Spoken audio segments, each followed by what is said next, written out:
గ్రంథంలోంచి యెషయా గ్రంథం, పరిశుద్ధ గ్రంథంలోంచి యెషయా గ్రంథం 6వ అధ్యాయము మొదటి నుంచి మరి మనము జ్ఞాపకం చేసుకుంటే గనక, మరి రాజు అయిన ఉజ్జియా మృతి నొందిన సంవత్సరమున అత్యున్నతమైన సింహాసనమందు ప్రభు ఆసీనుడై ఉండగా నేను చూచితిని, ఆయన చొక్కాయి అంచులో దేవాలయమును నిండుకొనెను. ప్రియ దేవుని బిడ్డలారా, ఈ వాక్య భాగంలో మనము వాక్యాన్ని జ్ఞాపకం చేసుకున్నట్లయితే, నిజంగా వాక్య భాగంలో మొట్టమొదటిగా దేవుడు ఇక్కడ తన దూతలతో ఘనపరచబడుతున్నట్టుగా వాక్య భాగాన్ని మనం చూస్తా ఉన్నాం. నిజంగా చూడండి, 2వ వచనంలో ఆయనకు పైగా సెరాపులు నిలిచి ఉండిరి, ఒక్కొక్కరికి 6 రెక్కలుండెను, ప్రతి 2 రెక్కలతో తన ముఖమును, 2తో తన కాళ్ళను కప్పుకొనుచు, 2తో ఎగురుచుండెను. ఈ విధంగా నిజంగా దేవుడు ఆసీనుడై ఉన్నప్పుడు దూతలంట నిజంగా ఆయన చొక్కాయి అంచులు దేవాలయంలో నిండుకున్నాయి. ఆ యొక్క దేవదూతలు ఆయనకు పైగా సెరాపులు నిలిచి ఉన్నారు. అయితే ఆ యొక్క దేవదూతలకి 6 రెక్కలు ఉన్నాయి. అయితే 2 రెక్కలతో తమ ముఖమును కప్పుకొచ్చున్నారు, 2తో తమ కాళ్ళను కప్పుకొచ్చు, 2తో ఎగురుచు ఆ యొక్క దేవదూతలు, ఆ యొక్క సెరాపులు దేవిని ఘనపరుస్తా ఉన్నారు. చూడండి వాక్య భాగంలో 3వ వచనం, వారు సైన్యములకు అధిపతియగు యెహోవా పరిశుద్ధుడు, పరిశుద్ధుడు, పరిశుద్ధుడు, సర్వలోకము ఆయన మహిమతో నిండి ఉన్నది అని గొప్ప స్వరముతో గాన ప్రతిగానములు చేయుచుండిరి.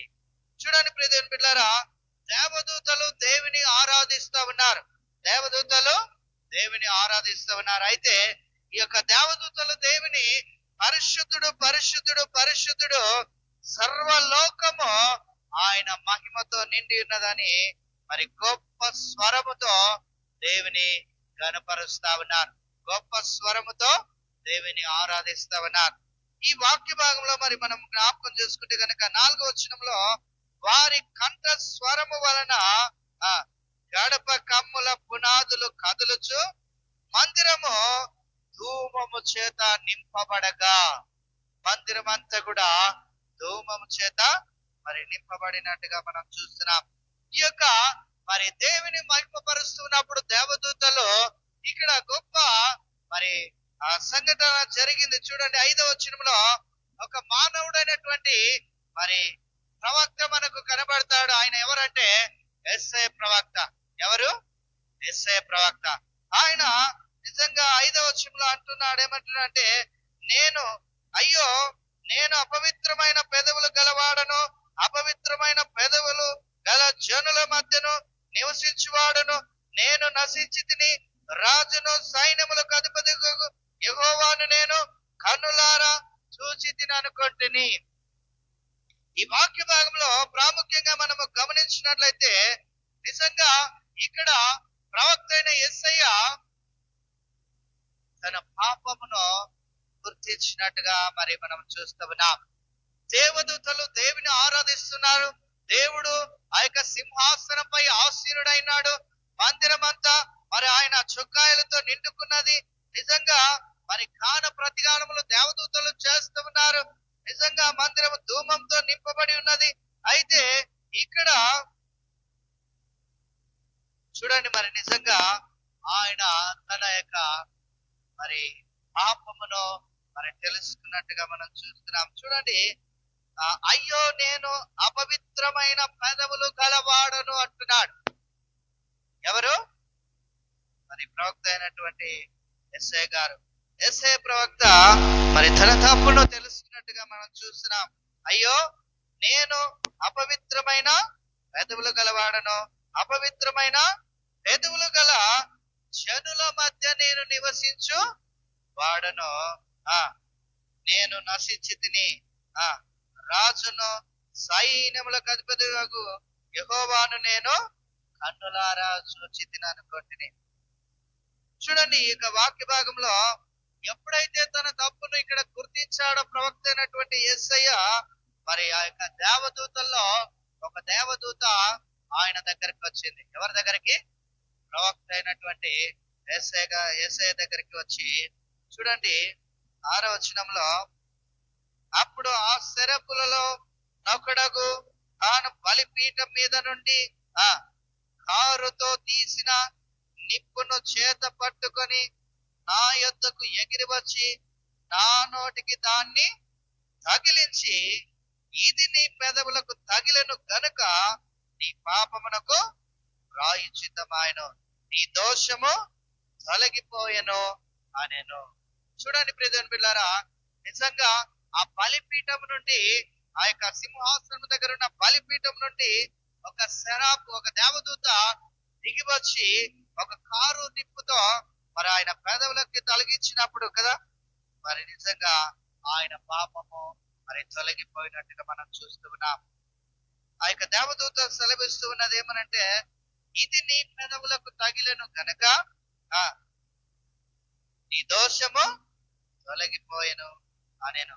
అప్పుడు నిజంగా ఇక్కడ దేవుడు ఇక ఇదంతా జరిగిన తర్వాత ఆయన తన పని కొరకు మరి మాట్లాడుతా ఉన్నాడు. తన సేవను, తన నశించిపోతున్న ప్రజల కొరకు నేను ఎవరిని పంపుతున్నా అని చెప్పి నిజంగా ఆయన ఆలోచన చేసినప్పుడు, నిజంగా 8వ వచనంలో మాట్లాడతాడు దేవుడు, అప్పుడు నేను ఎవరిని పంపేదను, మా నిమిత్తము ఎవడు పోవునని ప్రభు సెలవీయగా వింటిని, అంతటా నేను చిత్తగించుమో, నేనున్నాను, నన్ను పంపుమనగా ఆయన నీవు పోయి ఈ జనులతో ఇట్లనము. ఈ వాక్య భాగంలో మరి మనము జ్ఞాపకం చేసుకున్నట్లయితే ప్రియ దేవుని బిడ్డలారా, నిజంగా నా పని కొరకు, నా సేవ నిమిత్తం నశించిపోతున్న నా ప్రజల కొరకు నేనెవరిని పంపుతున్నా అని చెప్పి దేవుడు మరి ఆలోచన చేస్తున్నప్పుడు, నిజంగా నేనున్నాను, నన్ను పంపు అని చెప్పి ప్రవక్తన యేసయ్య నిజంగా సిద్ధంగా ఉన్నట్టుగా మనం చూస్తున్నాం. నన్ను పంపుమని దేవునికి మరి సెలవిస్తా ఉన్నాడు, దేవునికి తెలియపరుస్తా ఉన్నాడు, నేనున్నాను, నన్ను పంపుమని. నిజంగా ఈ దినాలలో దేవుడు నిన్ను నన్ను ఈ ప్రశ్న వేస్తే, నిజంగా నేనున్నాను ప్రభువా నన్ను పంపుమని మనం అనగలమా? ఒకసారి మనం ఆలోచన చేయాలి. మనమున్న ఈ సమాజంలో, ఈ యొక్క మరి లోకములో మరి నశించిపోతున్న ప్రజలు ఎందరో ఉన్నారు. దేవుని ఎరగనటువంటి ప్రజలు ఎందరో ఉన్నారు. ఇంకా దేవుడు లేడని చెప్పే నాస్తికులు కూడా ఎంతో మంది కలరు.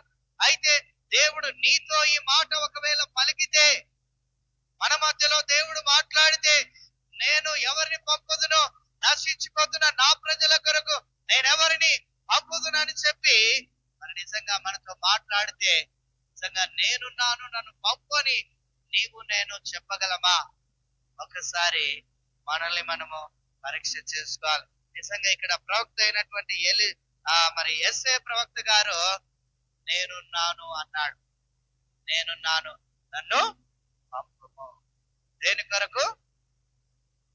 ఆత్మలను వెలిగించట, ఆత్మలను రక్షించట కొరకు, ఆత్మలను దేవుని దగ్గరకు నడిపించట కొరకు. హల్లెలూయా, హల్లెలూయా.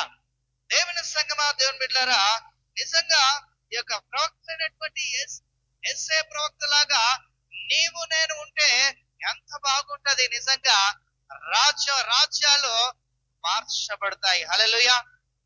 రాజ్యాలు, దేశాలు, గ్రామాలు కట్టబడితే, నిజంగా దేవుని పని కొరకు మనము సిద్ధపడాలి. దేవుని సువార్త ప్రకటించిన కొరకు మనము సిద్ధంగా ఉండాలి. నేను ఉన్నాను, నన్ను పంపు అని నీవు నేను, హల్లెలూయా, నీవు నేను దేవునితో చెప్పాలి కదా. భక్తుడు పాట పాడాడు, ఏమని? నేను కూడా ఉన్నానయ్యా, నన్ను వాడుకో యేసయ్యా. ఆ భక్తుడు పాట పాడాడు. నిజంగా ఆ పాట పాడిన వ్యక్తి మరి సేవ చేస్తుండొచ్చు. నిజంగా ఆ కమిట్మెంట్ ఉన్నోళ్ళే ఆ పాట రాయగలరు, పాడగలరు. అయితే మనము కూడా పాట పాడుతున్నప్పుడు పరీక్ష చేసుకోవాలి. నిజంగా నేను ఈ పాట పాడుతున్నాను దేవుని చిత్తము కొరకు, దేవుని పని కొరకు, ఏదైనా కొంచెమైనా దేవుని సేవ నేను చేస్తున్నానా, ఒక ఆత్మనైనా రక్షిస్తున్నానా, ఒక ఆత్మనైనా దేవుని కొరకు నిలబెడుతున్నానా అని మనల్ని మనము పరీక్ష చేసుకోవాలి. మనల్ని మనము పరీక్ష చేసుకోవాలి కదా. నేను కూడా ఉన్నానయ్యా, నన్ను వాడుకో యేసయ్య. నిజంగా చాలా చక్కగా పాట పాడాడు. ఇంకొక భక్తుడు పాట పాడాడు ఏమని, వాడిపోక ముందే నన్ను వాడుకో, పొద్దు వాలిపోక ముందే నన్ను వాడుకో కదా. వాడిపోకముందే అంటే నా వయసు తరిగిపోకముందే, నా యొక్క స్థితిగతులు మారకముందే, నా కన్నులు, నా చేతులు, నా కాళ్ళు చక్కగా పని చేస్తున్నప్పుడే నన్ను వాడుకో అని నిజంగా భక్తులు ఎంతో మంది త్యాగముతో పాటలు రాశారు. హల్లెలూయా. చాలా త్యాగంతో పాటలు రాశారు. నిజంగా వారి హృదయంలో నుంచి వచ్చిన ఆ అనుభవాన్ని బయటికి వెళ్ళగక్కుతూ పాటలు రాశారు. దేవుని నామ ఘనత కొరకు నిలబడాలని, దేవుని పని కొరకు నడుము కట్టాలని నిజంగా ఆ పాటలు రాసి పాడారు. నిజంగా వారు దేవుని చిత్తం కొరకు ముందుకు ప్రియమైన బిడ్డలారా, మనం కూడా ఆ విధంగా దేవుని చిత్తాన్ని జరిగించిన కొరకు నేనున్నాను, నన్ను పంపుమని నిజంగా చెప్పువారు మనలో ఉన్నారా? నిజంగా దేవుడు ప్రశ్నిస్తున్నాడు. దేవుడు మనల్ని ప్రశ్నిస్తున్నాడు. సమస్తాన్ని ఇచ్చిన మనకు కదా. నిజంగా ఒక భక్తుడు పాట రాశాడు ఏమని, పువ్వులెందుకు, కాయలెందుకు, ఎందుకు, కళలెందుకు, ఉన్నవన్నీ నీ కోసమేనని కదా. ఇవన్నీ మన కోసమే దేవుడిచ్చాడు. ఈ లోకంలో ఏవైతే పండ్లు, పలహారాలు, ఆ యొక్క సమస్తము సృష్టి అంతా కూడా దేవుడు మనకే ఇచ్చాడు. కానీ మనం ఎవరి కోసమంట? నీవు దేవుని కోసమేనని గమనించి తెలుసుకో, గ్రహించి మసలుకో, నీ జన్మకు కారణముంది కదా. మానవుడా, కారణ జన్ముడా, నీ జన్మకు కారణముంది. అర్థము తెలియక నీవు వ్యర్థముగా బ్రతుకకు, అర్థము తెలియక నీవు వ్యర్థముగా బ్రతుకకు, పరమార్థమున్నదని ప్రభు కొరకే బ్రతుకమని, పరమార్థమున్నదని ప్రభు కొరకే బ్రతుకమని. మానవుడా, కారణ జన్ముడా, నీ జన్మకు కారణముంది. హల్లెలూయా. మన జన్మకు కారణముంది. నిజంగా దేవుని చిత్తం జరిగించుట కొరకు ఒక్కొక్కరు నడుము కట్టాలి, ఒక్కొక్కరు తల వంచాలి, లోబడాలి, చెవి యొక్కాలి, దేవుని మాటను వినాలి. లోబడక నశించిపోతున్న ప్రజలందరూ తమ జీవితాలను నాశనం వైపు నడిపించుకుంటున్నారు. నాశనమైపోతున్నారు.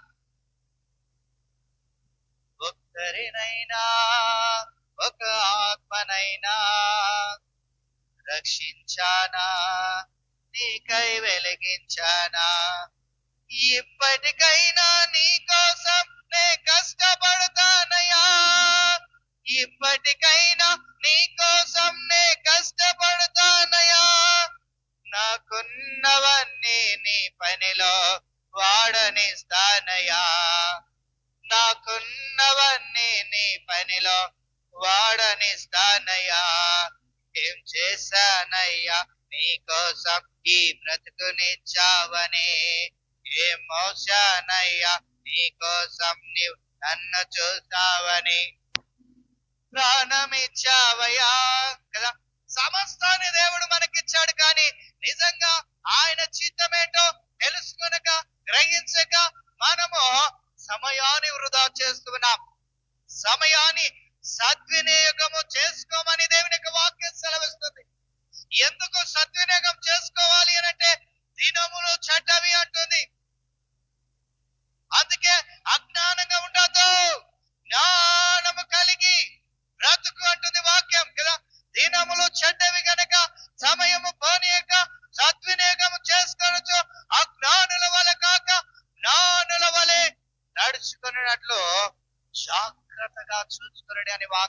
సెలవిస్తున్నారు. ఎఫెసీ 5:15 చూడండి ప్రియలారా, ఎంత కాలము అజ్ఞానముగా మనము జీవిస్తాం. ఎంతకాలం నిజంగా ఎస్ఐ కాలంలో చూడండి ఆ ప్రజలు ఎలాగున్నారో చూడండి. వాక్య భాగంలో 10వ వచనం చదవండి. 9వ వచనం నుంచి ఆయన నీవు పోయి ఈ జనులతో ఇట్లనము, మీరు నిత్యము వినుచుందురు గాని గ్రహింపకొందురు.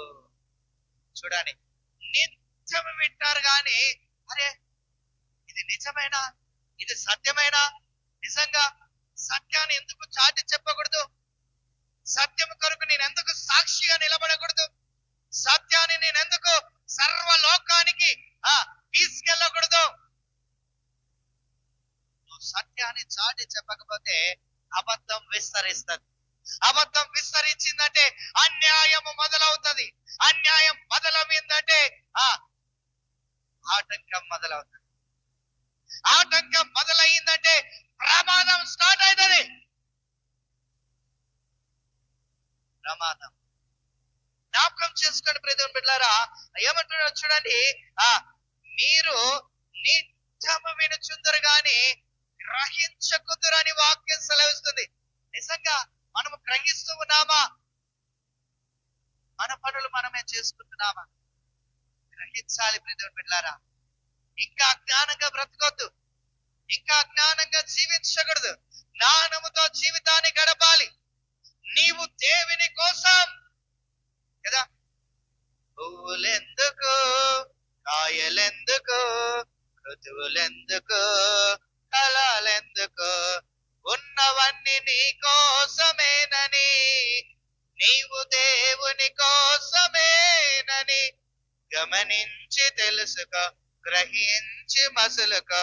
నీ జన్మకు కారణముంది మానవుడా, కారణ జన్ముడా, నీ జన్మకు కారణముంది.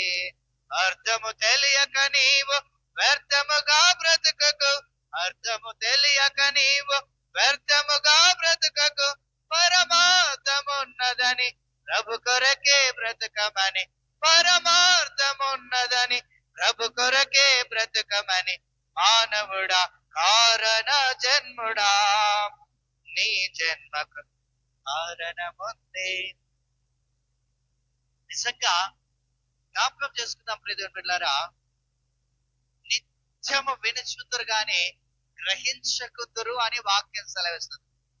ఇక మనకి చెవిటి వారికి తేడా ఏమైనా ఉంటుందా అని మనం ఆలోచన చేయాలి. నిజంగా చెవిటి వాడేమో వినబడక వినలేడు, సత్యాన్ని గ్రహించలేడు. కానీ నీవు వింటున్నావు కానీ సత్యాన్ని తెలుసుకోలేకపోతున్నావు, సత్యాన్ని చాటి చెప్పలేకపోతున్నావు. సర్వలోకానికి ఆ వాక్యం సెలవిస్తుంది, మరియు మీరు సర్వలోకమునకు వెళ్ళి సర్వ సృష్టికి సువార్తను ప్రకటించండి అన్నాడు. ఆయన అంటున్నాడు, నేనే మార్గం, నేనే సత్యం, నేనే జీవం, నా ద్వారానే తప్ప ఎవడనో తండ్రి యొద్దకు రాడు అని. చూడండి ప్రియమైన బిడ్డలారా, ఆ సత్యాన్ని చాటి చెప్పడానికి నిజంగా ఎంత వెనకబడిపోతున్నామంటే, నిజంగా మన కాళ్ళు కదలట్లేదు, మన నోరు కదపట్లేదు, మన చెవులు వినట్లేదు. వింటున్నాం కానీ ఇది నాకు కాదులే అంటున్నాం.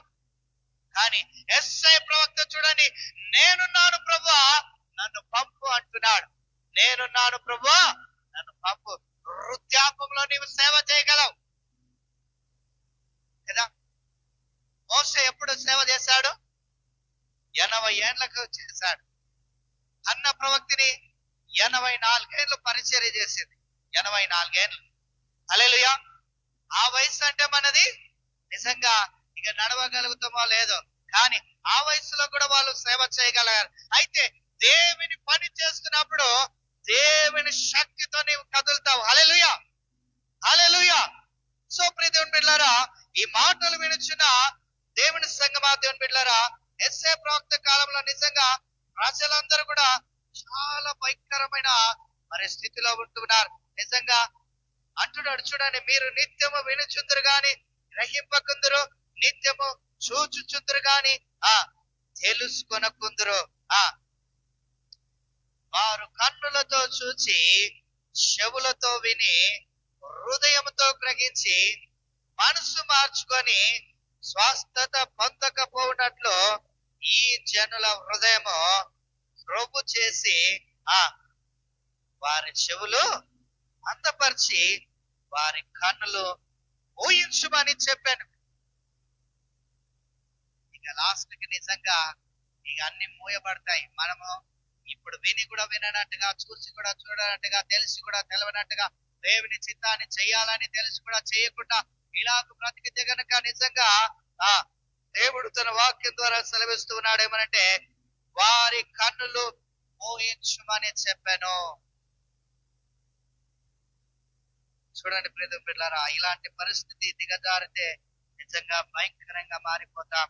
చూడండి కింది భాగంలో, ప్రభువా ఎన్నాళ్ళ వరకని నేను అడగగా ఆయన నివాసులు లేక పట్టణములను, మనుషులు లేక ఇండ్లను పాడగు వరకు, దేశం బొత్తిగా బీడగు వరకు యెహోవా మనుషులను దూరముగా తీసుకొని పోయినందున దేశంలో నిర్జనమైన స్థలములను విస్తారమగును, అలాగున జరుగును. దానిలో 10వ భాగం మాత్రము విడవబడినను, అదియును నాశనమగును. నిజంగా బొత్తిగా బీడగు వరకు పరిస్థితులని దారుణంగా, నిజంగా ఇలాంటి నాశనం అంతా అయ్యేంత వరకు మనుషులు చూస్తూనే ఉంటారా? తెలియనట్టుగానే ఉంటారా? నిజంగా పట్టింపు లేనట్టుగానే ఉంటారా? ఒకసారి మనల్ని మనం పరీక్ష చేసుకోవాలి ప్రియమైన బిడ్డలారా. ఆ యొక్క ప్రవక్త కాలంలో ప్రజలు నశించిపోయారు. దేవుడు ప్రవక్తను పంపించి తన చిత్తాన్ని జరిగించాడు. ఈ దినాలలో కూడా మరి నశించిపోతున్న ప్రజలెందరో, మరి నీవు నేను వారి కొరకు ప్రయాసపడాలని దేవుడు హెచ్చరిక చేస్తున్నాడు. అయితే నిజంగా ఈ మాటలు వినుచున్న నీవు ఈ రోజు ఏమి తీర్మానం తీసుకుంటావు? ఏమి తీర్మానం తీసుకుంటావు? నిజంగా ఒక సమరయ స్త్రీ నిజంగా తాను రక్షింపబడిన తర్వాత, తాను జీవితాన్ని మార్చబడిన తర్వాత, యేసయ్య ఆమెతో మాట్లాడిన వెంటనే ఆమె జీవితం మారిపోయింది. నిజంగా తన ఊరి వారందరినీ దేవుని దగ్గరికి తీసుకొచ్చింది. ఈ మాటలు వినిచిన మనందరం ఎంతవరకు దేవుని కొరకు మనం ప్రయాసపడుతున్నాం? అయితే ఇది గుర్తించాలి. నిజంగా నీవు నేను అలా మొండిగా ఉండడము అంత మంచిది కాదండి ప్రియమైన బిడ్డలారా. నిజంగా ఆ కాలంలో కూడా అలాగే బీడగు వరకట, నిజంగా బీడైన పొలాలను మనం ఏం చేసుకుంటాం? పంట ఉంటే కదా తినడానికి, కడుపు నింపుకోవడానికి పని చేస్తుంది. కానీ బీడు పొలాలలో మనం ఏమి తినగలం? ఏం చేయగలం? నిజంగా అలాంటి నాశనమే తటిస్తే, మరి ఆనాటి నాశనమే వస్తే గనక ఏమి తినగలము? ఏమి సంతోషించగలము? ఎలాగో మనం బ్రతకగలము? చూడండి ప్రియమైన బిడ్డలారా, రాను రాను రోజులన్నీ కూడా ఇలాగే బీడయ్య పరిస్థితులు, బీడయ్య పొలాలుగా మారిపోతాయంట. అంటే లోకమంతడుగా నాశనం నాశనం నాశనం నాశనం అనేది జరిగిపోతుందని వాక్యం సెలవిస్తున్నారు. అలాంటి నాశనం తటస్థించక ముందే, అలాంటి అకస్మాత్తుగా వచ్చే ప్రళయాలు, కరువులు, భూకంపాలు, సమస్యలు వాటిలాగా ముందే నీవు నేను మేలుకొని దేవుని రక్షణ సువార్తను ప్రకటిస్తే ఎంత బాగుంటది. హల్లెలూయా! ప్రకటిస్తే ఎంత మేలు. ఈ మాటలు వినుచున్న దేవుని సంగమా, దేవుని బిడ్డలారా, నిజంగా ఆ ప్రవక్తలాగా నేను ఉన్నాను, నన్ను ప్రభువా నన్ను పంపు అని నిజంగా నీవు నేను చెప్పుదామా? దేవుని పని చేద్దామా? దేవుని సువార్తను ప్రకటిద్దామా? ఆత్మలను రక్షణలోకి నడిపిద్దామా? ఆత్మలను దేవుని దగ్గరకు నడిపిద్దామా? ఈ మాటలు వినుచున్న దేవుని బిడ్డలారా, ఈ యొక్క సమయంలో నీవు నేను మనందరం పరిశీలన చేసుకుందాం. ఎలాంటి స్థితిలో మనం ఉంటున్నాం? నిజంగా ఒక భక్తుడు పాట రాశాడు. ఏమని? సుఖము సౌఖ్యం కోరి నీవు సువార్త భారం మరచినావు, నీవే కదా ఆ యేసుకు సాక్షివని తెలుసుకో కదా. సుఖము సౌఖ్యము కోరి నిజంగా స్వార్థను మర్చిపోతున్నామా? సువార్తను ప్రకటించవా, సునాదము వినిపించవా, సిలువను ధరించవా, దాని విలువను ప్రకటించవా. లెమ్మో సోదరా, లేచిరమ్మో సోదరి. జ్ఞాపకం చేసుకుందాం ప్రియదేవుడు.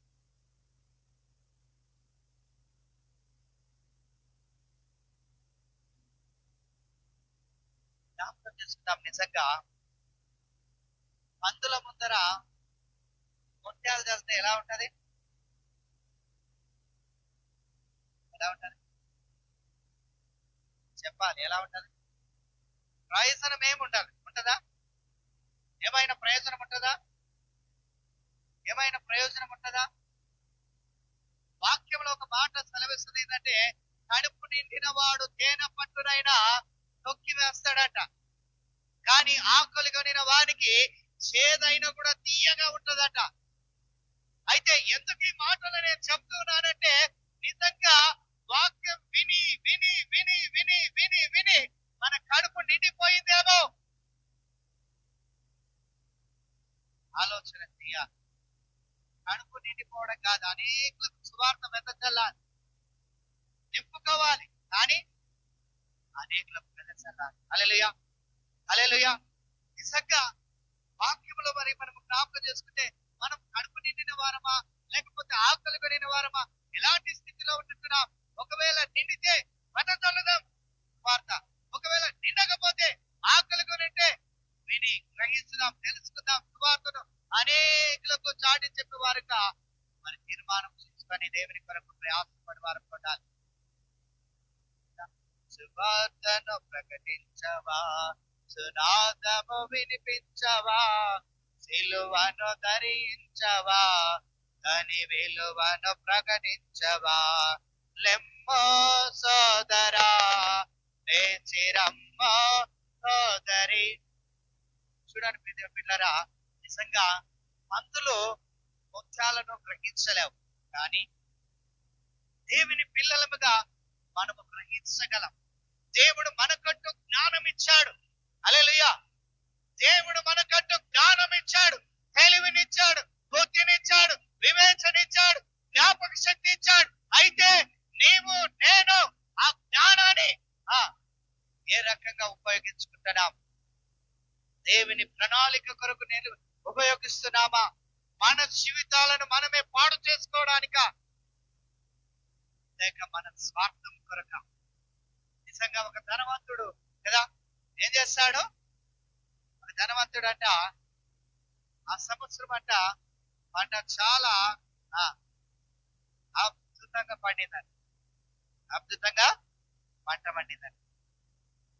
ఆ పంట పండిన తర్వాత ఆ పంట అంతా కూడా సమకూర్చుకొని తన కొట్లలో చేర్చుకొని ఆయన అంటున్నాడంట, ఏమని అంటే, నా ప్రాణమా నేను తాగు సంతోషించు. నిజంగా అలాంటి స్థితిలో మనం ఉంటున్నామా? దేవుడు అంటున్నాడు, వెర్రివాడా, నీ ప్రాణం అడిగితే నీకున్నవన్నీ ఎవరి అవుతాయి? చూడండి దేవుడు పిల్లరా, దేన్ని బట్టి మనం దూరం అవుతున్నాం? ఆస్తిని బట్ట, అంతస్తుని బట్ట, అధికారాన్ని బట్టే, లేకపోతే నిజంగా తెలివిని బట్టే, జ్ఞానముని బట్టే? అందుకే దేవుడు నిజంగా జ్ఞానులను సిగ్గుపరచుటకు దేవుడు లోకంలో ఉంటూ వెర్రి వారిని దేవుడు తన చిత్తాన్ని జరిగించుట కొరకు వెన్నుకుంటూ ఉన్నాడట. సో ప్రియ పిల్లరా, ఈ మాటలు వినిచిన నీవు నేను నిజంగా అపోస్తుడైన పౌలు ఒక మాట అన్నాడు, సువార్త ప్రకటించకపోతే నాకు శ్రమ అని. సువార్త ప్రకటించకపోతే నాకు శ్రమ. నిజంగా అలాంటి నిజంగా ఆ యొక్క మనసు మనము కూడా కలిగి ఉండడానికి ప్రయాసపడదాం. ఈ సమయంలో మనల్ని మనం పరీక్ష చేసుకుంటూ నిజంగా యేసయ్య ప్రవక్త నిజంగా నా పని కొరకు, నా సేవ కొరకు మరి నేను ఎవరిని పంపుతున్నట్టే నేనున్నాను, నన్ను పంపు అన్నాడు. నిజంగా నీవు నేను అలాగ అనగలమా? మనల్ని మనం పరీక్ష చేసుకుంటూ ప్రార్థన చేద్దాం. అందరం తలలో వచ్చుదాం, కళ్ళు మూసుకుందాం, ప్రార్థన చేసుకుందాం. నిజంగా మనం నిత్యం వింటున్నాం కానీ గ్రహిస్తున్నామా? గ్రహిస్తాం. సత్యాన్ని చాటి చెప్పుదాం. మరి నిజంగా దేవుడు త్వరగా రాబోతున్నాడు. ఇదిగో నేను త్వరగా వస్తున్నానని ఆయన సెలవిస్తున్నాడు కనుక మనల్ని మనం పరీక్ష చేసుకుంటూ దేవునికి తీర్మానం చేసుకుందాం. ప్రభా, నేనున్న చోటనే నేను నీ పని చేస్తాను. నిజంగా ఏ రకంగానైనా నువ్వు తీర్మానం చేసుకో, నీ దగ్గరికి దేవుడు జనాలను నడిపించి తన చిత్తాన్ని జరిగిస్తాడు.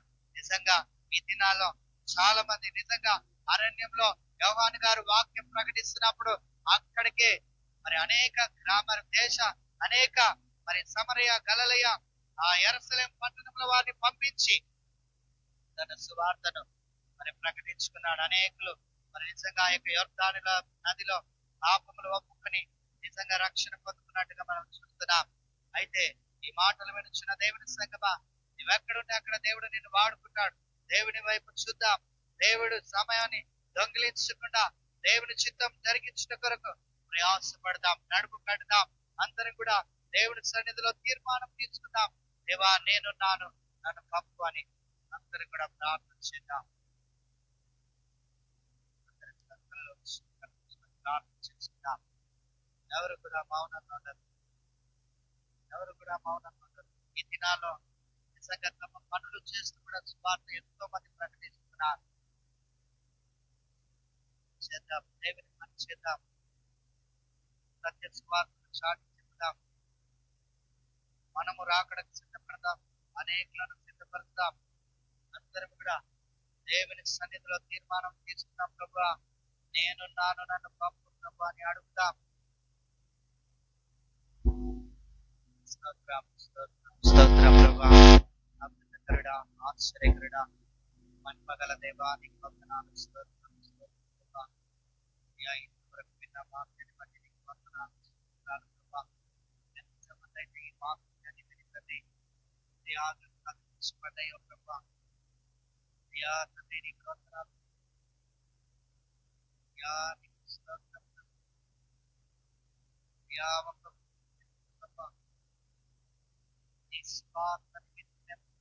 తీర్మానం తీసుకుంటున్నారు.